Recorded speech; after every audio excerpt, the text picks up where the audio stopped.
2 days back when I was on my periods, എനിക്ക് extreme mood swings ആവാൻ തുടങ്ങി. എനിക്ക് എവിടേക്കെങ്കിലും നാട് വിട്ട് പോകണം എന്നൊക്കെ തോന്നി.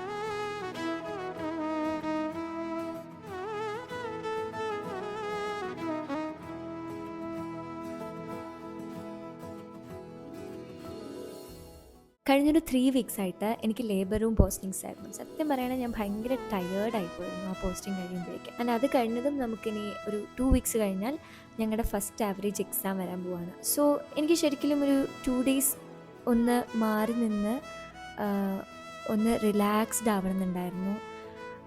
ഒന്നും ആലോചിക്കാണ്ട് ജസ്റ്റ് ഒരു നോവലൊക്കെ വായിച്ച് ഒരു ചിത്രമൊക്കെ വരച്ച് പറ്റുമെങ്കിൽ ഇഫ് എനിക്ക് മൂഡ് വരികയാണെങ്കിൽ ഇങ്ങനെ വീഡിയോസൊക്കെ എടുത്ത് പക്ക റിലാക്സ്ഡ് ആയിട്ട് 2 days സ്പെൻഡ് ചെയ്യണം എന്നുള്ള ഒരു ഇൻറ്റൻഷൻ്റെ പുറത്ത് ഞാൻ ഒറ്റയ്ക്ക് വന്നതാണ്. സോ നമുക്ക് 2 ദിവസം സമാധാനമായിട്ട് സ്പെൻഡ് ചെയ്യാം. പുറത്ത് നല്ല മഴ പെയ്യാണ്. അവിടെ ഇവിടെ ആ റെസ്റ്റോറൻറ്റുകൾ ഇപ്പോൾ നമുക്ക് കൊടയെടുത്ത് പോവാം.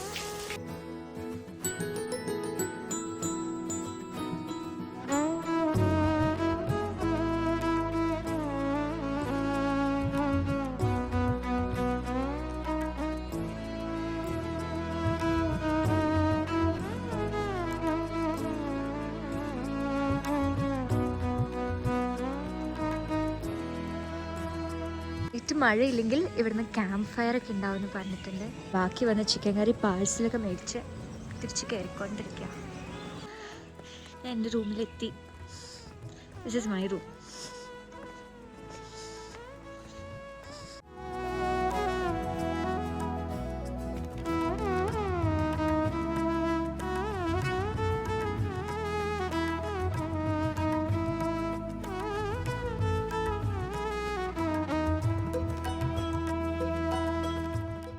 ഞാനിപ്പോൾ വായിക്കുന്നത് കമ്പിളിക്കണ്ടത്തെ കൽഭരണികൾ എന്ന് പറയുന്നൊരു പുസ്തകമാണ്. ബാബു അബ്രഹാമിൻ്റെ ഓർമ്മക്കുറിപ്പുകളാണ് ഈ ഒരു പുസ്തകം. അദ്ദേഹം ഭയങ്കര ദാരിദ്ര്യത്തിൽ നിന്ന് വരുന്ന ഒരാളാണ്. അച്ഛൻ ഭയങ്കര കുടിയനായിരുന്നു. അപ്പം കുടിക്കാൻ വേണ്ടിയിട്ട് അച്ഛൻ വീട്ടിലുള്ളതൊക്കെ വിറ്റ് തീർക്കും, വീട്ടിലേക്കൊന്നും പ്രൊവൈഡ് ചെയ്യില്ല. അങ്ങനെ വീട് വരെ ജപ്തിയായി. അപ്പം തിരിച്ച് ബാങ്കിൽ അടയ്ക്കാൻ പൈസ ഇല്ലാണ്ടായ സമയത്ത് അച്ഛൻ നാട് വിട്ടു പോകും. അങ്ങനെ ലാസ്റ്റ് ഈ അമ്മയും 4 മക്കളും തനിച്ചാവും. അപ്പം അമ്മ അത്രയും കഷ്ടപ്പാടിലാണ് ഈ 4 മക്കളെ വളർത്തുന്നത്. അപ്പോൾ അവർ ആ ഒരു കഷ്ടപ്പാടിലൂടെ ഇങ്ങനെ വളർന്നു വരുന്നത് വായിക്കുമ്പോൾ ശരിക്കും നമുക്ക് ഭയങ്കര സങ്കടം തോന്നും കേട്ടോ. ഇപ്പം നമ്മുടെ ചീഫ് മിനിസ്റ്റർ VD സതീശൻ ഈ പുസ്തകത്തെക്കുറിച്ച് എഴുതിയ 2 വാക്കുണ്ട്, ഞാൻ വായിച്ചുതരാം. ചങ്ക് തുളച്ചു കയറുന്ന ഭാഷയിൽ സ്വന്തം ഹൃദയരക്തം കൊണ്ട് എഴുതിയ പുസ്തകം. നിങ്ങളുടെ മക്കൾക്ക് ഈ പുസ്തകം വാങ്ങിക്കൊടുക്കണം. ഒരു പക്ഷേ നിങ്ങൾ അവർക്ക് കൊടുക്കുന്ന ഏറ്റവും മികച്ച സമ്മാനമാകുന്നത്. തീച്ചൂളയിൽ ഉരുക്കിയെടുത്ത അനുഭവങ്ങളുടെ കത്തുന്ന അക്ഷരങ്ങളുമായി ജീവിതം കുറിച്ച ബാബു അബ്രഹാമിൻ്റെ ഓർമ്മക്കുറിപ്പുകളുടെ സമാഹാരമാണ് കമ്പിളിക്കണ്ടത്തെ കൽഭരണികൾ. പല അധ്യായങ്ങൾ വായിക്കുമ്പോഴും കരച്ചിൽ നിയന്ത്രിക്കാനായില്ല. വായിച്ചു തീർത്തപ്പോഴും കണ്ണീർ തോരുന്നുണ്ടായിരുന്നില്ല. ഭയങ്കര സത്യമായിട്ടോ, ഭയങ്കര പെയിൻഫുൾ ആണ് ചില പാർട്ടൊക്കെ വായിക്കുന്ന സമയത്ത്. എനിക്ക് ഭയങ്കര സങ്കടം തോന്നിയ ഒരു ഭാഗം പറഞ്ഞുതരാം. അതായത് ബാബു എബ്രഹാമിന് ഒരു 10 വയസ്സാവുന്ന സമയത്താണ് പള്ളിയിൽ മാമോദീസ കഴിക്കാൻ പോകുന്നത്. അപ്പോൾ അതുവരെ ആള് കാലിൽ ചെരുപ്പിട്ടിട്ടില്ല. കാരണം അവർക്ക് ഭക്ഷണം കഴിക്കാൻ പോലും പൈസ ഇല്ല. പലരും ഭക്ഷണം കൊടുത്തിട്ടൊക്കെയാണ് പലപ്പോഴും അവർ വിശപ്പടക്കുന്നത്. അപ്പോൾ മാമോദീസ എന്ന് പറഞ്ഞ സമയത്ത് ഇയാളെ ഭയങ്കര ഇഷ്ടമുള്ള വീട്ടിൻ്റെ അടുത്തുള്ള ഒരു ടീച്ചർ ആൾക്ക് ഒരു ജോഡി ചെരുപ്പ് മേടിച്ചു കൊടുത്തു. മാമോദീസയുടെ തലേന്നാണ് വാങ്ങിച്ചു കൊടുത്തത്. അപ്പോൾ മാമോദീസയ്ക്ക് പോകുമ്പം ചെളിയൊന്നും ആക്കണ്ടല്ലോ എന്ന് കരുതിയിട്ട് ആൾ തലേന്നൊന്നും അത് ഇട്ടില്ല. രാവിലെ പള്ളിയിലേക്ക് പോകുന്ന സമയത്ത് ഇട്ടു. മാമോദീസയൊക്കെ കഴിഞ്ഞ് തിരിച്ചു വരുന്ന സമയത്ത് ആൾ പറയുന്നൊരു ഡയലോഗ് ഉണ്ട്. ജീവിതത്തിൽ ഇതുവരെ ചെരുപ്പ് ധരിക്കാത്തത് കൊണ്ടാണോ അല്ലെങ്കിൽ കാലിൽ ഇങ്ങനെ ഒരു ആഭരണം അണിഞ്ഞ് ശീലമില്ലാത്തത് കൊണ്ടാണോ എന്നറിയില്ല, തിരിച്ചു വരുന്ന സമയത്ത് ചെരുപ്പ് അവിടെ ഉണ്ടെന്നുള്ള കാര്യം ആളെടുത്ത് മറന്നുപോയി. ആള് ചെരുപ്പില്ലാതെ വീട്ടിലേക്ക് തിരിച്ചുപോയി. അന്ന് വീട്ടിലെത്തിയ സമയത്ത് അമ്മ ഇയാളെ പൊതിരെ തല്ലി. ചെരുപ്പ് പള്ളി നടയിൽ അനാഥരെ പോലെ കിടക്കുന്നുണ്ട്. അപ്പൊ പിറ്റേന്ന് പൊലച്ച് പോയി നോക്കിയ സമയത്ത് വേറെ ഏതോ ഭാഗ്യവാൻ ആ ചെരുപ്പ് കൈവശമാക്കിയിരുന്നു എന്ന് ആൾക്ക് മനസ്സിലാവും. അവരത് ഭയങ്കര ഹാർട്ട് ടച്ചിങ് ആയിട്ടാണ് എഴുതിയിട്ടുള്ളത്. എനിക്ക് അതൊക്കെ വായിക്കുന്ന സമയത്ത് ഭയങ്കര സങ്കടം തോന്നുക. എനിക്ക് തോന്നുന്നു ഞാൻ ഇനി ഇങ്ങനത്തെ വ്ളോഗ്സ് ഒക്കെ ചെയ്യുന്ന സമയത്ത് എനിക്ക് വായിച്ചിട്ട് ഭയങ്കര ഇഷ്ടമായിട്ടുള്ള ഏതെങ്കിലുമൊക്കെ ഒരു നോവൽ ഇങ്ങനെ പരിചയപ്പെടുത്തി തരാം. സോ ദാറ്റ് ആരെങ്കിലും ആ പുസ്തകം വായിച്ചിട്ട് നിങ്ങൾക്കും ഒരു നല്ലൊരു വായന അനുഭവം കിട്ടട്ടെ. എനിക്ക് ഈ വ്ളോഗിൽ ഒരു നോവലിനെ കുറിച്ച് കൂടെ പറയാനുണ്ട്. എൻ്റെ കയ്യിൽ ആ പുസ്തകമില്ല. ഈയിടെയായിട്ട് ഞാൻ വായിച്ചതിൽ എനിക്ക് ഏറ്റവും ഇഷ്ടമായിട്ടുള്ള, അല്ലെങ്കിൽ എനിക്ക് ഏറ്റവും ബ്യൂട്ടിഫുൾ ആയിട്ടുള്ളൊരു വായന അനുഭവം തന്നിട്ടുള്ള ഒരു പുസ്തകമാണ് സ്നോ ലോട്ടസ്. ഡോക്ടർ സോണിയ ചെറിയാൻ്റെ പുസ്തകമാണ്. അതിൽ പ്രണയമുണ്ട്, ആത്മീയതയുണ്ട്, അഡ്വഞ്ചർ ഉണ്ട്, അടുത്തത് എന്താണ് നടക്കാൻ പോകുന്നത് എന്നുള്ളൊരു ആകാംക്ഷ ത്രൂ ഔട്ട് ദ നോവൽ നമുക്കുണ്ട്. ഭയങ്കര ഭയങ്കര സട്ടിലായിട്ടുള്ളൊരു നോവൽ. അത് വായിക്കുന്ന സമയത്ത് ഇങ്ങനെ ഒരു മഞ്ഞ് പെയ്യുന്ന ഫീൽ, അല്ലെങ്കിൽ ഒരു ഹിമാലയത്തിൻ്റെ പർവ്വത നിരകളിൽ ഇങ്ങനെ നമ്മളിങ്ങനെ സമാധാനത്തോടെ ഇരിക്കുന്ന ഒരു ഫീലൊക്കെ ആയിരുന്നു എനിക്ക് ആ പുസ്തകം വായിക്കുന്ന സമയത്ത്. ഞാൻ ആ പുസ്തകത്തിൻ്റെ കഥയുടെ ഒരു ഹിന്റ് തരാം, സോ ദാറ്റ് നിങ്ങൾക്കൊരു ഇൻട്രസ്റ്റ് വരട്ടെ അത് വാങ്ങിക്കഴിഞ്ഞ് നിങ്ങളത് വായിച്ചു കഴിഞ്ഞാൽ മികച്ച വായനാനുഭവം എന്ന് ഞാൻ പറയും. അത്രയും ബ്യൂട്ടിഫുൾ ആണ്. ഗോപ എന്ന് പറയുന്ന ഒരു ആർമി ഡോക്ടറുണ്ട്. ആളുടെ അച്ഛൻ ആർമിയിലായിരുന്നു, ആർമിയിലെ പൈലറ്റായിരുന്നു. ഗോപയ്ക്ക് 8 വയസ്സുള്ളപ്പോഴാണ് ഈ ആർമിയിലെ പൈലറ്റായിട്ടുള്ള ഗോപയുടെ അച്ഛൻ ഒരു മിഷൻ വേണ്ടി പോയ സമയത്ത് ഏതോ ഒരു പർവ്വതത്തിൻ്റെ മുകളിൽ വെച്ചിട്ട് ചോപ്പർ ഓടിക്കുന്നതിൻ്റെ ഇടയ്ക്ക് മിസ്സായി അച്ഛനെ. 7 വർഷത്തോളം ആർമിക്കാർ ഈ അച്ഛനെ തെരഞ്ഞു. അച്ഛൻ്റെ ഒരു പൊടി പോലും കിട്ടാതായ സമയത്ത് അച്ഛൻ മരിച്ചു എന്നവർ ഔദ്യോഗികമായി പ്രഖ്യാപിച്ചു. അങ്ങനത്തെ ചടങ്ങുകളൊക്കെ ആയിട്ട് അവർ പ്രൊസീഡ് ചെയ്തു.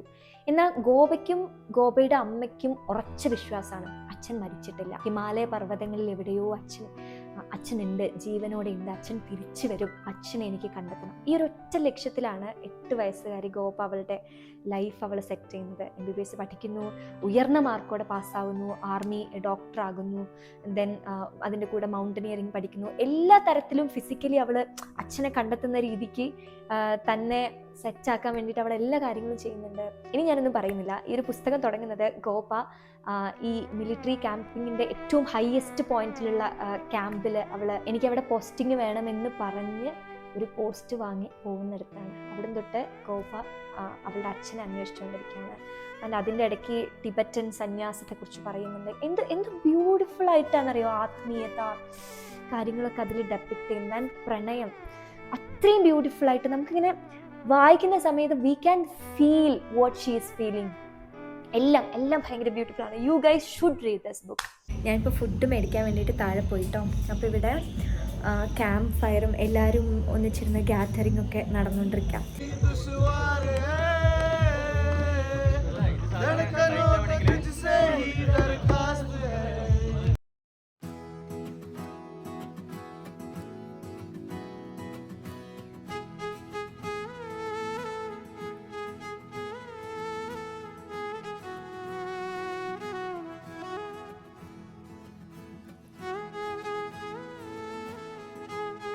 ഇന്നലെ രാത്രി ഒരു ബാഡ് സംഭവം നടന്നു. രാത്രി 1 മണിയായപ്പോൾ ഞാൻ ഉറങ്ങാൻ വേണ്ടി കിടന്നു.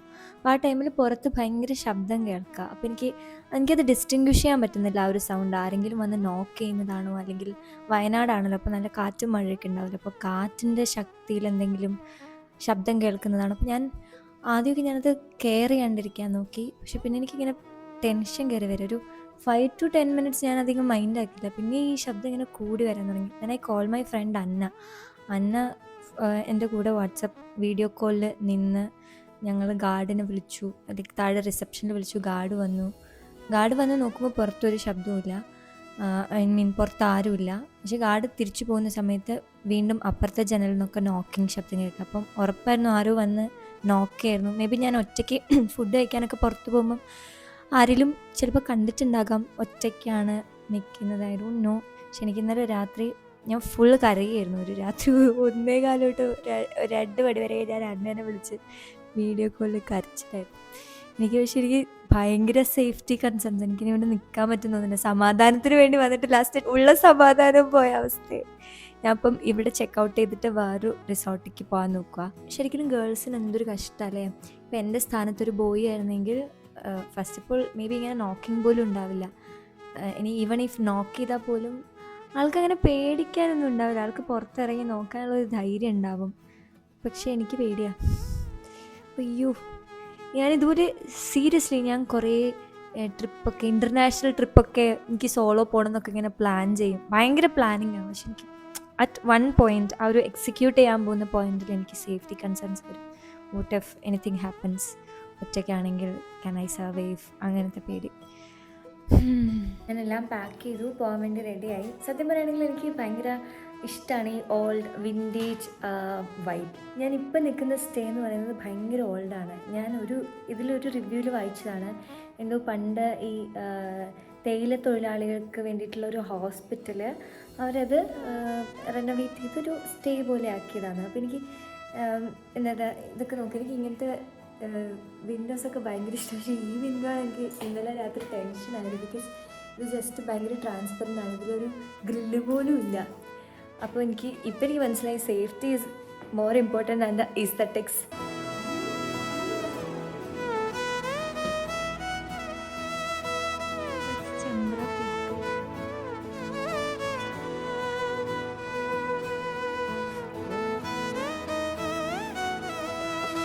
ഞാൻ ചെക്ക് ഔട്ട് ചെയ്യാൻ പോവാ. എൻ്റെ ടാക്സി പോയി വെയിറ്റിംഗ്. ഞാൻ ആ സ്വിങ്ങിലിരുന്ന് ആടുമായിരുന്നു. ആടിയിട്ട് ഞാൻ എൻ്റെ ഫ്രണ്ട് ജാസ്മിനെയും നന്ദനെയും വീഡിയോ കോൾ ചെയ്തു. എന്നിട്ട് ഞാൻ തല തിരിഞ്ഞ് താഴേക്ക് വീണു, മുതുകടിച്ച് വീണു. പക്ഷെ ഒന്നും പറ്റിയിട്ടില്ല. ഭയങ്കര താഴെയായിരുന്നു ആ സ്വിങ്ങുള്ളത്. ഫുൾ അബദ്ധമാണല്ലോ, കൈവെക്കണതൊക്കെ അബദ്ധം. അപ്പോൾ ഞാനിപ്പം ചെക്ക് ഔട്ട് ചെയ്തു. എൻ്റെ ടാക്സി ഇപ്പോൾ വരും. ടാക്സി വെയിറ്റിംഗ് ആണ്. സോ വെറുതെ ഇരിക്കുന്ന സമയത്ത് ഐ തോട്ട് ഓഫ് റീഡിങ് റിക്കറ്റ് സെൻസ്കാർ, ഒരു കുഞ്ഞു ടോപ്പിക്.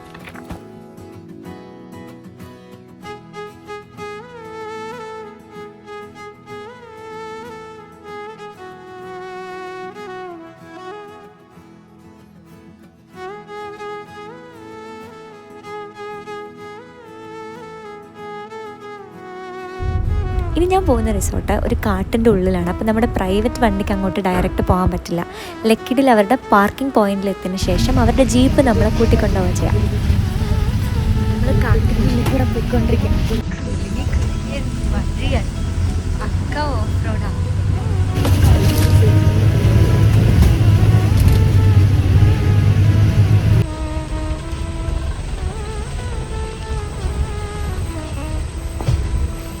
കാട് കഴിഞ്ഞ് ഇതിങ്ങനെ ഒരു വാലി സൈഡിൽ കൂടെ പോകും.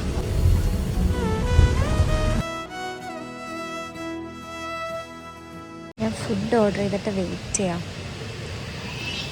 കാട്ടിൻ്റെ ഉള്ളിലാണ് നമ്മളിപ്പോൾ ഉള്ളത്. ശബ്ദം കേൾക്കുന്നില്ലേ?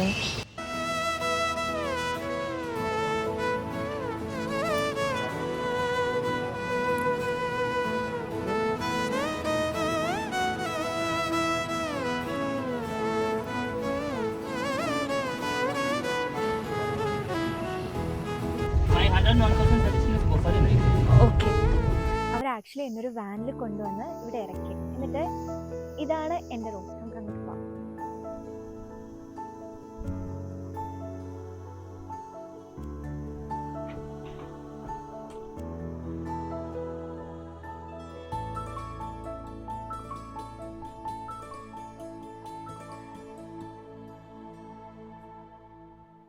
എനിക്ക് തോന്നി ഈ റൂമിൻ്റെ ഹൈലൈറ്റ് തന്നെ ഈ ബാൽക്കണിയാണ്. എന്ത് രസാ, കാട് നോക്കി ഇങ്ങനെ ഇരിക്കാം. വാവ്. പക്ഷെ അവർ പറഞ്ഞു when I'm not using balcony, keep it closed because monkeys വരാൻ നല്ല ചാൻസ് ഉണ്ട്, they are very notorious here എന്നൊക്കെ പറഞ്ഞിട്ടുണ്ട്. ഇനി ഞാൻ നേരത്തെ സേഫ്റ്റി കൺസേൺസ് വിചാരിച്ച് ഓടി പോകുന്നിട്ട് ഇനി ഇവിടെ മങ്കി വന്ന് കടിക്കുമോ എനിക്കറിയില്ല. whenever ഞാൻ സ്വന്തമായിട്ടൊരു വീട് ഉണ്ടാക്കുന്ന സമയത്ത് my room will be like this, full of Windows. അതും എനിക്ക് ഗ്രില്ലൊന്നും ഇല്ലാത്ത ഇങ്ങനത്തെ വിൻഡോസ് വേണം. ഭയങ്കര ട്രാൻസ്പെറൻ്റ് ആയിട്ടുള്ള with sheer curtains. Wow, I M very happy. This is the perfect spot to be relaxed, to be calm. ഭയങ്കര നേച്ചറായിട്ട് ഇങ്ങനെ നമുക്കിങ്ങനെ സമാധാനത്തിലിരിക്കാൻ പറ്റിയൊരു പ്ലേസാണ്. ആൻഡ് യുനോ നമ്മൾ താഴെ റിസപ്ഷന് റൂമിലേക്ക് അവർ വാനിൽ കൊണ്ടുവിടുക ചെയ്യാം. അപ്പോൾ വെൻ ഐ വാസ് അലോൺ, ഈ റിസപ്ഷനിലുള്ള ആൾ ചോദിച്ചു, nowadays it's very rare to find people who are traveling alone, especially for a staycation. അങ്ങനെയൊക്കെ പറഞ്ഞു. അപ്പോൾ ഞാൻ പറഞ്ഞു ഞാൻ MBBS പഠിക്കുക, എനിക്ക് ഭയങ്കര സ്ട്രെസ്സായിട്ട് ഞാൻ ബിഫോർ എക്സാംസ് ഒന്ന് കാം ആവാൻ വേണ്ടി വന്നതാണ്. അപ്പം he said yeah, he's very happy about it. Enjoy എന്നൊക്കെ പറഞ്ഞു. So we are gonna enjoy it.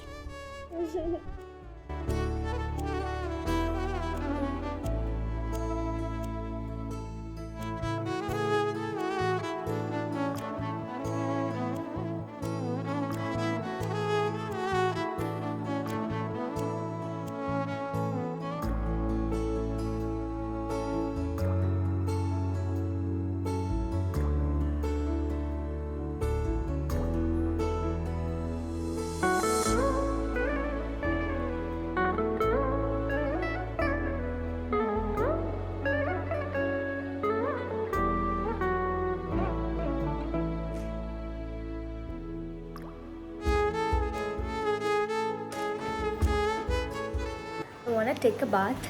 ഇവിടുത്തെ വാഷ്റൂം കാണിച്ചിട്ടെ, നല്ല രസമുണ്ട്. വാഷ് ഏരിയയുടെ ഇവിടെ നല്ല ഗ്ലാസ്സാണ്, നല്ല രസമില്ലേ, മരങ്ങളൊക്കെ എൻ്റെ ഉള്ളിൽ ഇങ്ങനെ കാണാം. I took a bath, did some skin care. Then ഞാനിങ്ങനെ പാട്ടും വെച്ച് സമാധാനത്തോടെ ഇരുന്ന് വരയ്ക്കുകയാണ്.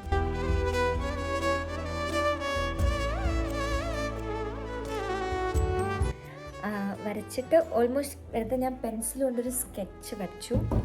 ഇനി എനിക്ക് പെയിൻറ്റ് ചെയ്യണം. ഞാൻ കാണിച്ചു തരാം വരച്ചത്.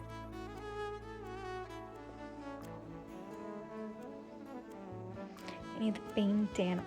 ഞാൻ സ്കൂളിൽ പഠിക്കുന്ന സമയത്ത് അന്ന് ഞാൻ കുറേ വരയ്ക്കായിരുന്നു. ഞാൻ 2nd സ്റ്റാൻഡേർഡ് മുതൽ ഡ്രോയിങ് ക്ലാസ്സിന് പോകുന്നുണ്ട്. ഒരു 6 ഇയേഴ്സ് കണ്ടിന്യൂസ് ഡ്രോയിങ് പഠിച്ചിരുന്നു. സ്കൂൾ ടൈമിൽ കുറേ വരയ്ക്കുമായിരുന്നു കേട്ടോ. പക്ഷെ അന്ന് എൻ്റെ കയ്യിലാകെ 4-5 ബ്രഷ് മാത്രമായിരുന്നുള്ളൂ, എനിക്ക് ഓർമ്മയുണ്ട്. പക്ഷെ അത് മതിയായിരുന്നു. 0 ബ്രഷ്, പിന്നെ 3, 6, 8, 10 ഇങ്ങനെ എന്തോ 4 ബ്രഷ് ഉണ്ടായിരുന്നു. അച്ഛൻ പണ്ട് ബോർഡിലൊക്കെ എഴുതുമായിരുന്നു. അപ്പോൾ അച്ഛൻ്റെ കയ്യിലും കുറേ ഇങ്ങനത്തെ എഴുതുന്ന ടൈപ്പ് ഇങ്ങനത്തെ ബ്രഷ് ഉണ്ടാവുമായിരുന്നു. അപ്പോൾ അതൊക്കെ ഞാനിങ്ങനെ അച്ഛൻ്റെ അടുത്ത് കടം വാങ്ങുമായിരുന്നു. ഇപ്പോൾ എനിക്ക് ഭയങ്കര സന്തോഷം. ഞാൻ തന്നെ എനിക്ക് വേണ്ട എല്ലാ കാര്യങ്ങളും മേടിക്കുന്നു. ഞാൻ ശരിക്കും ആലോചിച്ചപ്പോൾ എൻ്റെ കണ്ണൊക്കെ നിറഞ്ഞു. ഭയങ്കര സന്തോഷം കൊണ്ട് I M very grateful. I'm so grateful to this life. ഞാൻ പറഞ്ഞ് ഓവറാവുന്നുണ്ടെന്ന് എനിക്കറിയില്ല, പക്ഷേ എനിക്ക് ഫീൽ ചെയ്യുന്ന കാര്യമാണ്. ഭയങ്കര സന്തോഷം നമ്മളെല്ലാം സ്വന്തം ചെയ്യുന്ന സമയത്ത്. ഇപ്പോൾ എൻ്റെ കയ്യിൽ ഇത്രയും ബ്രഷ് ഉണ്ട്. പണ്ടൊക്കെ ഞാൻ വാങ്ങിക്കാൻ ആഗ്രഹിച്ച ബ്രഷായിരുന്നു ബ്രസ്ട്രോയുടെ ബ്രഷ്. ഇങ്ങനത്തെ ഇതൊരു സെറ്റാണ്. ഇത് കുറച്ച് ബ്രഷുകളിൽ കുറച്ച് എക്സ്പെൻസീവ് ആയിട്ടുള്ളൊരു ബ്രഷാണ്. അപ്പോൾ എനിക്കിതൊക്കെ ഭയങ്കര എൻ്റെ വിഷ് ലിസ്റ്റിലുണ്ടായിരുന്ന സാധനമായിരുന്നു ബ്രസ്ട്രോയുടെ ബ്രഷൊക്കെ. പക്ഷെ പണ്ടന്ന് ഞാൻ കുറേ വരയ്ക്കുമായിരുന്നു. ഇപ്പം എനിക്ക് വരയ്ക്കാൻ സമയം കിട്ടാറില്ല. But still I have all those things that I dreamed as A little girl. ഇപ്പോൾ ഇതൊന്നും വലിയ കാര്യമില്ല കേട്ടോ, എന്നാലും നമുക്കൊരു സന്തോഷം ഉണ്ടാവില്ലേ, അത് തന്നെ, വേറൊന്നുമില്ല. ഓൾമോസ്റ്റ് വരച്ചിട്ട് ഇത്രയായി. It's coffee.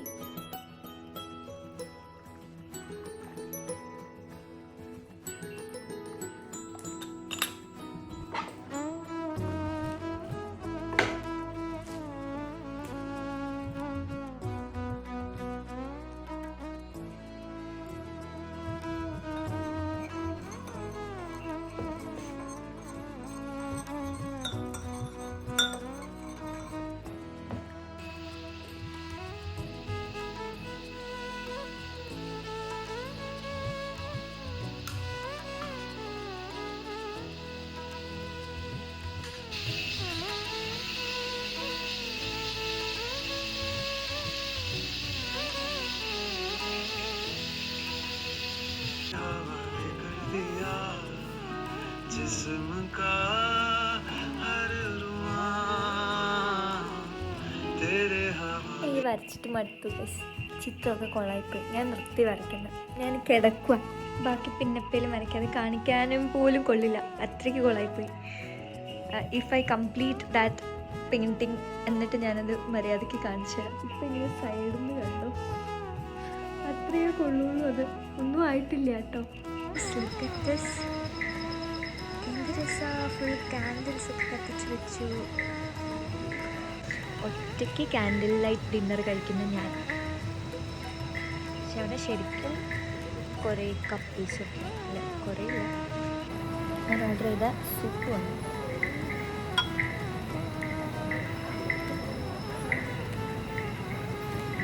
Chemmeen chicken lollipop.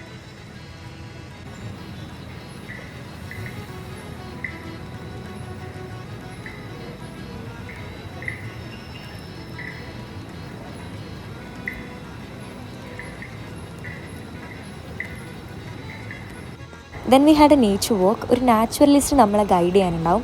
ആളിങ്ങനെ വെസ്റ്റേൺ കട്ട്സിലുള്ള വെറൈറ്റി സ്പീഷീസിനൊക്കെ നമുക്ക് കാണിച്ചു തരും. And it was very nice to.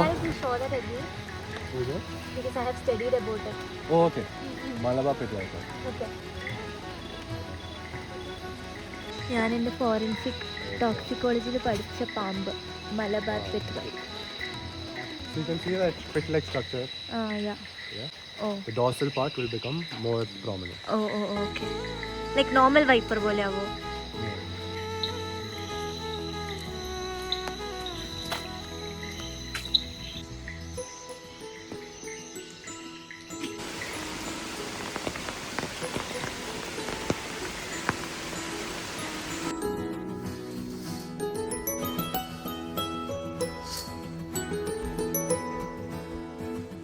Good morning. I got A really good sleep. അയ്യോ, പിന്നെ വാൻ എന്നെ പിക്ക് ചെയ്യാൻ വന്നിട്ടുണ്ട്. ഇപ്പോൾ സമയം ഒരു 9:30 ആവാനായി.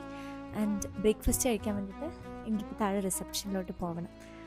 അത് കഴിഞ്ഞ് വന്നിട്ട് സംസാരിക്കാം. Bye bye. ഞാൻ ഫുഡിന് ഓർഡർ കൊടുത്തിട്ട് വെയിറ്റ് ചെയ്യാം. ഓംലേറ്റ്, ഫ്രൂട്ട്സ്, ജ്യൂസ്, ദെൻ കേമാർ ദോശ.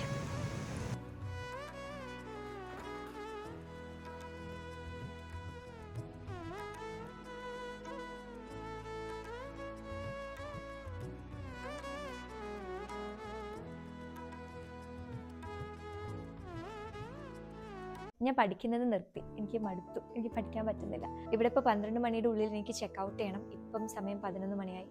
അപ്പോൾ ഞാൻ ഞാൻ പഠിക്കുന്നൊക്കെ നിർത്തി ക്യാമറയുടെ മുന്നിലിരുന്ന് എന്തെങ്കിലുമൊക്കെ സംസാരിക്കാമെന്ന് വിചാരിച്ചു. ശരിക്കും I had the best 2 days of my life. I realise that I love my own company. എനിക്ക് ആരും ഇല്ലെങ്കിലും ഒറ്റയ്ക്ക് എന്നെ ഹാപ്പി ആയിട്ട് നിൽക്കാൻ പറ്റുന്നുണ്ട്. And that's a skill that we have to develop. നമ്മൾ ലേൺ ചെയ്തെടുക്കേണ്ട കാര്യമാണ്. നമ്മളെല്ലാവരും ഒരു തിരക്ക് പിടിച്ച ലൈഫിൽ ഓടിക്കൊണ്ടിരിക്കുകയാണ്. എന്തൊക്കെയോ നടക്കുന്നുണ്ട് രാവിലെ തൊട്ട് രാത്രി വരെ. പക്ഷെ നമ്മളൊക്കെ മറന്നു പോകുന്നൊരു കാര്യം, ഈ ലൈഫിന് ഒരു ഗ്യാരണ്ടി ഇല്ല. ഞാനൊരു മെഡിക്കൽ സ്റ്റുഡൻ്റ് ആയതുകൊണ്ട് ഞാൻ ഡെയിലി കാണുന്ന കാര്യമാണ്, അറ്റ് ദ മോസ്റ്റ് അൺഎക്സ്പെക്റ്റഡ് ടൈമിലായിരിക്കും നമ്മൾ ഈ ബ്യൂട്ടിഫുൾ എർത്ത് വിട്ടു പോകേണ്ടി വരിക. നമുക്ക് പറയാൻ പറ്റില്ല നാളെ എന്ന് പറയുന്നൊരു ദിവസം നമുക്ക് ഉണ്ടാവുമെന്ന്. ഞാൻ വെറുതെ പറയല്ല കേട്ടോ. ആൻഡ് ഞാൻ നെഗറ്റീവ് അടിക്കല്ല, ബട്ട് ദാറ്റ്സ് എ റിയാലിറ്റി. അത് ഏറ്റവും പോസിറ്റീവ് ആയിട്ടുള്ള വേയിലാണ് ഞാൻ അതിനെ ആക്സെപ്റ്റ് ചെയ്യാൻ ശ്രമിക്കുന്നത്. പോസിറ്റീവ് ഇൻ ദ സെൻസ്, നമ്മളിപ്പം ഈ പ്രസൻറ്റിൽ നമുക്ക് കിട്ടുന്ന ഓരോ സെക്കൻഡും ഓരോ മൊമെൻറ്റും അത്രയ്ക്കും പ്രഷ്യസ് ആണ്, അത്രയ്ക്കും വാല്യുവബിൾ ആണ്. അതിൻ്റെ വാല്യൂ മനസ്സിലാക്കി നമ്മൾ എംബ്രേസ് ചെയ്യണം. എന്ന് വെച്ച് ഞാനും ഫുൾ ടൈം ഭയങ്കര ഹാപ്പി, ഓൾവേസ് ഇങ്ങനെ പീസ്ഫുൾ അങ്ങനെയൊന്നും അല്ല കേട്ടോ. ഇപ്പം ഞാൻ പറഞ്ഞില്ല, എനിക്ക് കഴിഞ്ഞ പീരിയഡ്സിന് എക്സ്ട്രീം മൂഡ് സ്വിങ്സ് ആയിട്ട് ഞാനിങ്ങനെ വാഷ്റൂമിലൊക്കെ പോയി പൊട്ടിക്കരയായിരുന്നു. അപ്പോഴാണ് ഞാൻ ഒറ്റ മൈൻഡിൽ ഈ ഒരു സ്റ്റേ പോലും ബുക്ക് ചെയ്തിട്ടുള്ളത്. പക്ഷെ I am well aware that നമ്മളിപ്പോൾ ഉള്ള ഈ ഒരു മൊമെൻറ്റ്, അതാണ് ഏറ്റവും precious thing in our hands right now. So enjoy it, embrace it, live in the moment, live completely in the moment. പിന്നെ എനിക്ക് പറയാനുള്ള ഏറ്റവും important thing, love your own company, because no one else is going to do that for you. ഞാൻ വളരെയധികം talkative ആയിട്ടുള്ളൊരു പേഴ്സണാണ്. Maybe in front of the vlog ഞാൻ കുറച്ച് മെച്വേർഡ് ആയിട്ടൊക്കെ പറയാൻ ശ്രമിക്കുന്നതാണ്, ബിക്കോസ് നമ്മൾ പറയുന്ന ഓരോ കാര്യം ശ്രദ്ധിക്കണമല്ലോ. But in my real life ഞാൻ വളരെ ടോക്കറ്റീവായിട്ട് ബ്ലാ സംസാരിച്ചുകൊണ്ടിരിക്കുന്ന ഒരാളാണ്. അപ്പോൾ ശരിക്കും ഇങ്ങനെ സംസാരിച്ചുകൊണ്ടിരിക്കുന്നത് കൊണ്ട് തന്നെ I always wanted someone to be with me. എനിക്ക് എപ്പോഴും ഇങ്ങനെ സംസാരിച്ചുകൊണ്ടിരിക്കാൻ, അതായത് ഞാൻ ഒറ്റയ്ക്ക് ഇരിക്കുന്ന ടൈംസ് വളരെ കുറവായിരുന്നു. പക്ഷെ ലേറ്റ്ലി ഞാൻ ലേൺ ചെയ്തുകൊണ്ടിരിക്കുന്ന ഒരു സ്കിൽ എന്ന് പറയുന്നത് to enjoy my own company. നമ്മുടെ മൈൻഡൊക്കെ ഭയങ്കര പീസ്ഫുള്ളായി ഒറ്റയ്ക്ക് നമുക്ക് ഇഷ്ടമുള്ള കാര്യങ്ങളൊക്കെ ഇങ്ങനെ ചെയ്ത് അങ്ങനെ ഇരിക്കുക എന്ന് പറയുന്നത് ഏറ്റവും പീസ്ഫുൾ ആയിട്ടൊരു വൺ ഓഫ് ദ തിങ്സ് ആണത്. ഞാൻ ഒറ്റയ്ക്ക് ഇരിക്കുന്നതെന്ന് വെച്ച് that doesn't mean I don't have any friends. I really have a lot of good friends and വളരെ ക്ലോസ് ആയിട്ടുള്ള കുറച്ച് ആളുകളും എൻ്റെ കൂടെ എപ്പോഴും ഉണ്ട്. Even when I came here, ഞാൻ എപ്പോഴും അവരുടെ അടുത്ത് വാട്സപ്പ് വീഡിയോ കോളും അല്ലെങ്കിൽ they were with me to ensure whether I am safe, അങ്ങനെയൊക്കെ ആക്കാൻ അവർ കൂടെ തന്നെ ഉണ്ടായിരുന്നു. പക്ഷേ ഒറ്റയ്ക്കിരിക്കുന്ന ടൈംസ് ദാറ്റ് ഈസ് ഡിഫറെൻറ്റ്. നമ്മൾ ഫ്രണ്ട്സിൻ്റെ കൂടെ ഇരിക്കുന്ന സമയത്ത് അത് വേറൊരു വൈബാണ്. ഒറ്റയ്ക്കിരിക്കുന്ന സമയത്ത് അത് കുറച്ചും കൂടെ കാം, സൈലൻറ്റ്, പീസ്ഫുൾ തിങ് ആണ്. ഇപ്പം ഞാൻ ചിലപ്പോൾ ഒറ്റയ്ക്ക് ഇങ്ങനെ സംസാരിക്കും, പലരും ചെയ്യുന്നൊക്കെ ആയിരിക്കും, ലൈക്ക് എന്നെ ആരോ ഇൻ്റർവ്യൂ ചെയ്യുന്നത് പോലെയൊക്കെ ഞാൻ ഇങ്ങനെ സ്വന്തം സംസാരിക്കും. ഞാൻ സ്കൂട്ടി എടുത്ത് ഇങ്ങനെ പോകുന്ന സമയത്ത് മാസ്ക് ഒക്കെ ഇട്ടിട്ട് ഞാൻ ഒറ്റയ്ക്ക് ഇങ്ങനെ സംസാരിച്ചുകൊണ്ടിരിക്കുകയായിരിക്കും. അപ്പം ഞാൻ എൻ്റെ ഒരു ഫ്രണ്ടുമായിട്ട് ഇതിങ്ങനെ ഡിസ്കസ് ചെയ്തപ്പം even she was doing the same. And ഞാൻ ഇപ്പോൾ അടുത്ത് പ്രൊജക്ട കോഹ്ലിയുടെ ഒരു ഇൻ്റർവ്യൂ കണ്ടപ്പം even she does the same. നിങ്ങൾ ഭയങ്കര സ്ട്രെസ്ഡ് ആയിട്ട് അൺഹാപ്പി ആയിട്ടിരിക്കുന്ന സമയത്ത് ചെയ്യാൻ പറ്റുന്ന കാര്യങ്ങളാണ് ഇതൊക്കെ. ഒറ്റയ്ക്ക് സംസാരിക്കുക, എന്ത് തേങ്ങ വേണമെങ്കിലും നമുക്ക് ഒറ്റയ്ക്ക് സംസാരിക്കാമല്ലോ, നമ്മളിങ്ങനെ ഫിൽട്ടർ ചെയ്തിട്ടൊന്നും സംസാരിക്കണ്ടല്ലോ. പിന്നെ ഞാൻ വളരെ മൂഡി ആയിട്ടിരിക്കുന്ന സമയത്ത് എൻ്റെ മൂഡൊന്ന് അപ്ലിഫ്റ്റ് ചെയ്യാൻ ഞാൻ ചെയ്യുന്ന കാര്യം, എനിക്ക് ഇഷ്ടപ്പെട്ട കുറച്ച് വൈബ് സോങ്സ് ഒക്കെ ഇയർഫോൺ വെച്ച് കേട്ട് ഞാൻ ഇങ്ങനെ ഡാൻസ് കളിക്കും. വളരെ റോ ആയിട്ട് പറയുകയാണെങ്കിൽ ഞാൻ എൻ്റെ ചേച്ചിയുടെ കല്യാണത്തിന് ഞാനും എൻ്റെ മെഡിക്കൽ കോളേജിലെ ഫ്രണ്ട്സൊക്കെ ഇങ്ങനെ ഡാൻസ് കളിക്കുന്നതൊക്കെ ഞാനിങ്ങനെ ഇമാജിൻ ചെയ്ത് ഞാനിങ്ങനെ ഡാൻസ് കളിക്കും. പക്ഷെ എൻ്റെ ചേച്ചിക്ക് കല്യാണ പ്രായമൊന്നും ആയിട്ടില്ല കേട്ടോ. ഞാൻ ഉദ്ദേശിച്ചത് ഞാനിങ്ങനെ ഓരോന്ന് ഇമാജിൻ ചെയ്ത് I will try to uplift my own mood. ഞാനിപ്പോൾ ഇങ്ങനെ മോട്ടോറാക്കിയിട്ട് നിങ്ങൾ ഒറ്റ മൈൻഡിൽ എന്തെങ്കിലും സ്റ്റേ ഒക്കെ ബുക്ക് ചെയ്ത്, എസ്പെഷ്യലി ഫോർ മൈ ഗേൾസ് എനിക്ക് പറയാനുള്ളത്, സ്റ്റേ ഒക്കെ ബുക്ക് ചെയ്ത് ഒറ്റ മൈൻഡിൽ ഇറങ്ങി പോകുന്നതിന് മുന്നേ പാരൻസിൻ്റെ അടുത്ത് ചോദിക്കണം. ലാസ്റ്റ് എൻ്റെ വ്ളോഗ് കണ്ടിട്ടാന്ന് പറയരുത്. പിന്നെ ശ്രദ്ധിക്കേണ്ട ഏറ്റവും ഇമ്പോർട്ടൻറ്റ് കാര്യം, ഞാൻ എക്സ്പീരിയൻസ് ചെയ്തത് നിങ്ങൾ കണ്ടു. Safety matters more than anything. നിങ്ങൾ എന്ത് കാര്യം ചെയ്യുകയാണെങ്കിലും, ഇത് സോളോ ട്രാവലിംഗ് ആയിക്കോട്ടെ, അല്ലെങ്കിൽ ഇതുപോലെ എന്തെങ്കിലും സ്റ്റേക്കേഷൻ അലോൺ ചെയ്യുകയാണെങ്കിൽ ഓൾവേസ് പ്രയോറിറ്റൈസ് യുവർ സേഫ്റ്റി. അത് ഉറപ്പ് വരുത്തിയിട്ടുള്ള കാര്യങ്ങൾ മാത്രം ചെയ്യാൻ നോക്കാം. ബിക്കോസ് പിന്നെ റിഗ്രറ്റ് ചെയ്തിട്ട് കാര്യമില്ല. പിന്നെ ചില കാര്യങ്ങളൊക്കെ നമ്മൾ എക്സ്പെക്ട് ചെയ്യാത്ത രീതിക്ക് വന്നേക്കാം. ഇപ്പം ഞാൻ ഒരിക്കലും എക്സ്പെക്ട് ചെയ്തിട്ടില്ല ഞാൻ എൻ്റെ സ്റ്റേ മാറി നിൽക്കേണ്ടി വരും. ബട്ട് അത് നടന്നത് നന്നായി എന്ന് തോന്നുന്നു. Because I had the best stay, അല്ലെങ്കിൽ ഞാൻ ഇതുവരെ പോയതിൽ വെച്ചിട്ട് ഏറ്റവും ബെസ്റ്റ് സ്റ്റേ എനിക്കിവിടെ കിട്ടി. പക്ഷെ പെട്ടെന്ന് അവിടെ നിന്ന് മാറുന്ന സമയത്തൊക്കെ എനിക്കൊരു സങ്കടം ഉണ്ടായിരുന്നു. ഞാനൊരു 2 ദിവസം റിലാക്സ്ഡ് ആയിട്ട് ഇരിക്കാമെന്ന് വിചാരിച്ച് വന്നിട്ട് ഇടയ്ക്ക് മാറേണ്ടി വന്നല്ലോ എന്നൊക്കെ ആലോചിച്ചിട്ട്. പക്ഷെ നമ്മൾ എന്ത് സാഹചര്യം വരികയാണെങ്കിലും ഫസ്റ്റ് അതങ്ങ് ആക്സെപ്റ്റ് ചെയ്യണം. അതിനെപ്പറ്റി ഇനി കൂടുതലിരുന്ന് ആലോചിച്ചിട്ട് ചത്തതിൻ്റെ ജാതകം നോക്കിയിട്ട് കാര്യമില്ലല്ലോ, അങ്ങനെ മലയാളത്തിലൊരു ചൊല്ലില്ല. പിന്നെ ഒരു കാര്യത്തിനും നമ്മളെ കൂടുതൽ അങ്ങ് സ്ട്രെസ്ഡ് ആക്കാൻ വിടരുത്. നമ്മളെപ്പോഴും കീപ് ആർ കാം നേച്ചർ. എന്ത് വേണമെങ്കിലും നടന്നോട്ടെ, ലെറ്റ് ഇറ്റ് ബി. ആ ഒരു രീതിക്ക് ഞാൻ കുറച്ചുകൂടെ ലൈഫിന് ഇപ്പം അങ്ങനെയാണ് കാണാൻ നിൽക്കുന്നത്. എന്ത് വേണേലും നടന്നോട്ടെ, എനിക്ക് കൺട്രോൾ ചെയ്യാൻ പറ്റാത്ത കാര്യങ്ങളിൽ ഞാൻ എനർജി ടൂ മച്ച് ഇട്ടിട്ട് കാര്യമില്ല. നമ്മൾ അതിനനുസരിച്ച് അഡാപ്റ്റ് ചെയ്തിട്ട് പോകണം. ആ ഒരു മെൻറ്റാലിറ്റിയാണ് എനിക്കിപ്പോൾ ഉള്ളത്. ഞാൻ പറഞ്ഞ് എന്തൊക്കെയോ പറഞ്ഞു, പക്ഷേ I M very happy and content guys. എനിക്ക് ഭയങ്കര പീസ് അറ്റ് ഇറ്റ്സ് അൺഫിൽറ്റേർഡ് ഫോം എനിക്ക് ഫീൽ ചെയ്യാൻ പറ്റുന്നുണ്ട്. ഇന്നലെ രാത്രി എനിക്കൊരു നേച്ചർ വോക്ക് ഉണ്ടായിരുന്നു. ഇവിടെ അവർ പ്രൊവൈഡ് ചെയ്യുന്ന ഒരു ആക്ടിവിറ്റിയാണ്, ഇൻക്ലൂഡിങ് ഇൻ ദ സ്റ്റേ. ഇവിടെ കുറച്ച് നാച്ചുറലിസ്റ്റ് ഉണ്ട്. I had mister Noel with me, പിന്നെ ഡാർജിലിംഗിൽ നിന്ന് വരുന്ന ആൻഡ്രൂ എന്ന് പറയുന്ന ഒരു ആളും ഉണ്ടായിരുന്നു. അപ്പോൾ ഞങ്ങൾ 3 പേരും കൂടെ രാത്രി, ഇത് വെസ്റ്റേൺ ഘട്ട്സ് ആണ് ഇപ്പം ഞാനുള്ള ഫോറസ്റ്റ് എന്ന് പറയുന്നത്. അപ്പോൾ അതിൻ്റെ വഴികളിൽ കൂടെയൊക്കെ രാത്രി ഒരു വലിയ കൊടയും പിടിച്ച്, ഇവിടെ ലീച്ച് ഉണ്ടാവും, അതുകൊണ്ട് വലിയ കാല് ഫുള്ള് കവർ ചെയ്യുന്ന രീതിക്ക് സോക്സും ഷൂസും ഒക്കെ ഇട്ടിട്ട് ഞങ്ങൾ 3 പേരും ദാറ്റ് വാസ് ഒരു 45 minutes walk two and fro കൂടിയിട്ട് കുറേ കാര്യങ്ങളൊക്കെ കാണിച്ചു തന്നു, കുറേ കാര്യങ്ങൾ എക്സ്പ്ലെയിൻ ചെയ്തു തന്നു. ഞാൻ ആളിൻ്റെ അടുത്ത് നിന്ന് പഠിച്ചൊരു കാര്യം എന്ന് പറയുന്നത് his observation skills. My god, ഒന്നും പറയണ്ട. ഞങ്ങൾ 3 പേരും ഒന്നിച്ച് നടക്കുന്ന സമയത്ത് Noel finds everything out there. കാടല്ലേ, അപ്പോൾ ഫുൾ പച്ചപ്പായിരിക്കില്ലേ, അപ്പോൾ ഈ ഇലയുടെ അടിയിലൊക്കെ ഒരു ഫ്രോഗ് ഒക്കെ നിൽക്കുന്നുണ്ട്, എന്തെങ്കിലും ഒരു സ്പെഷ്യൽ സ്പീഷീസ് ആയിരിക്കും. അപ്പോൾ ആൾ ഇതൊക്കെ കാണും, എല്ലാം എവറിത്തിങ്. എന്നിട്ട് ഞാനും ആൻഡ്രൂ ഇങ്ങനെ വണ്ടർ അടിച്ചു. ഞങ്ങൾ ചോദിച്ചു എങ്ങനെ ഇതൊക്കെ കാണുന്നത്. ആൻഡ് ഹി സെഡ് ആളുടെ ഒരു ഭയങ്കര പാഷനായിരുന്നു ഇങ്ങനെ നാച്ചുറലിസ്റ്റ് ആവുക. ആൾ പഠിച്ചതൊക്കെ എന്തോ ബോട്ടണി സുവോളജി എന്തോ, but he loves to be inside the forest അങ്ങനെയൊക്കെ പറഞ്ഞു. Everything here soothened me. It really soothened something inside me. അയ്യോ, ശരിക്കും ആ ലേബർ റൂം പോസ്റ്റിങ്സ് ഒക്കെ കഴിഞ്ഞ് I really wanted a solo staycation like this and it was beautiful. അപ്പോൾ അത്രയ്ക്ക് എനിക്ക് പറയാനുള്ളൂ. ഞാൻ റാൻഡംലി എന്തൊക്കെയോ പറഞ്ഞിട്ടുണ്ട്. One thing I am planning is ഒരു അൺഫിൽറ്റേർഡ് ആയിട്ടുള്ള ഒരു റോ Q&A. ആൻഡ് ആ Q&Aയിൽ ഞാൻ കുറച്ചും കൂടെ ഫണ്ണി ക്വസ്റ്റ്യൻസ് അല്ലെങ്കിൽ കുറച്ചും കൂടെ മീനിങ് ഫുൾ ക്വസ്റ്റ്യൻസ് ഒക്കെയാണ് നിങ്ങളുടെ അടുത്ത് നിന്ന് എക്സ്പെക്ട് ചെയ്യുന്നത്, rather than asking about study routines. Because അത് ഞാൻ എപ്പോഴും വീഡിയോസൊക്കെ ഇടുന്നതല്ലേ. The other side of me talking about the life, talking about my things, അങ്ങനത്തെ കാര്യങ്ങളൊക്കെ ഒരു നല്ല Q&A ചെയ്യണമെന്ന് എനിക്കുണ്ട്. ഇതിന് മുന്നേ ഞാനൊരു Q&A ചെയ്യാൻ വേണ്ടിയിട്ട് ക്വസ്റ്റ്യൻസ് ചോദിച്ചിരുന്നു പോസ്റ്റിൽ. പക്ഷെ അന്ന് I got very serious kind of questions. 8ാം ക്ലാസ്സിലെ കുട്ടികൾക്കുള്ള സ്റ്റഡി റുട്ടീൻ പറഞ്ഞുതരും, 10ാം ക്ലാസ്സിൽ എങ്ങനെ ഫുൾ A+ മേടിക്കാം. അതായത് ഒരു യൂട്യൂബ് വീഡിയോയുടെ ടോപ്പിക്കായിട്ട് ഡിസ്കസ് ചെയ്യേണ്ട കൈൻഡ് ഓഫ് ക്വസ്റ്റ്യൻസ് ആയിരുന്നു അന്ന് എനിക്ക് കിട്ടിയത്. അപ്പോൾ അത് വെച്ചിട്ടൊരു Q&A ചെയ്യലൊക്കെ എനിക്ക് ഭയങ്കര ബുദ്ധിമുട്ടായിരുന്നു. So I am expecting some cute little questions from your side. You can drop out your questions in the comment box. And comment ബോക്സിൽ അത് മാത്രമായിരിക്കരുത് ഇടേണ്ടത്. You can share whatever you want. Like ഈ വ്ളോഗിനെ പറ്റി പറയണം, did it suit and something inside you എന്ന് എനിക്കറിയാൻ ഭയങ്കര ആഗ്രഹമുണ്ട്. Because I really had that experience. അപ്പോൾ നിങ്ങൾക്ക് ഈ വ്ളോഗ് കാണുന്ന സമയത്ത് ആ ഒരു കാം ഫീൽ കിട്ടുന്നുണ്ടോ എന്ന് അറിയാൻ I'm eager to know about that. ഇങ്ങനൊരു സോളോ സ്റ്റേക്കേഷൻ്റെ ഐഡിയനെ കുറിച്ച് നിങ്ങളുടെ ഒപ്പീനിയൻ എന്താണ് ഒക്കെ നിങ്ങൾ കമൻ്റ് ഇടണം. I really want to read all those comments.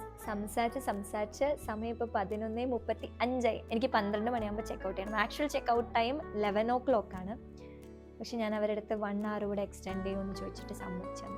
ഇനിയും വൈകുന്നത് മോശമാണ്. So I have to pack my things എന്നിട്ട് റെഡി ആയിട്ട് പോകണം. ഞാനിപ്പോൾ കറൻലി ഉള്ളത് ലക്കിടി എന്ന് പറയുന്ന സ്ഥലത്താണ്. ഇനി തിരിച്ചെനിക്ക് കോഴിക്കോടേക്ക് KSRTC ബസ്സിൽ പോകണം. അതും എനിക്ക് ഭയങ്കര ഇഷ്ടമുള്ള കാര്യമാണ്. അതും വയനാട്ടിൽ ഈ മഴക്കാലത്ത്. ഇപ്പം അങ്ങനെ മഴ പെയ്യുന്നില്ല, പക്ഷെ മഴയുടെ ആ ഒരു തണുപ്പും ആ ഒരു ഫീലൊക്കെ ഉണ്ട്. അങ്ങനത്തെ ഒരു ടൈമിൽ KSRTCയിൽ ഇയർപോഡ്സിൽ പാട്ടും വെച്ച് ഇങ്ങനെ പോകണം. ഞാനെല്ലാം പാക്ക് ചെയ്തു. എൻ്റെ 2 ബാഗിലായിട്ട് എല്ലാം വെച്ചു. ഇതിൽ അത്യാവശ്യം പോകുമ്പോൾ എടുക്കേണ്ട കാര്യങ്ങളൊക്കെ. ദെൻ ഞാൻ കുറച്ച് നേരം ഇവിടെ ഇരുന്ന് വെറുതെ ഇരിക്കുമായിരുന്നു. നിങ്ങൾക്ക് ആ സൗണ്ട് കേൾക്കാൻ പറ്റുന്നില്ലേ? അപ്പോൾ ഇവിടെ ഇരുന്ന് ഇങ്ങനെ ബ്ലാങ്ക് ആയിട്ടിരിക്കുകയായിരുന്നു. ഇനിയിപ്പം എന്നെ പിക്ക് ചെയ്യാൻ വേണ്ടിയിട്ട് ബഗ്ഗി വരും. അപ്പം അതിന് വെയിറ്റ് ചെയ്യാം. By.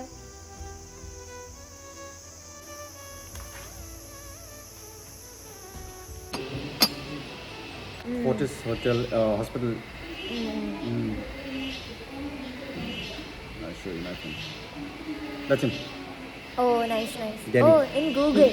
Usually Google works in a way if you connect through Insta or some kind of a big portfolio. Nowadays it's kind of personal branding. Even for doctors it's a must. Yeah. So you'll have personal branding, huh?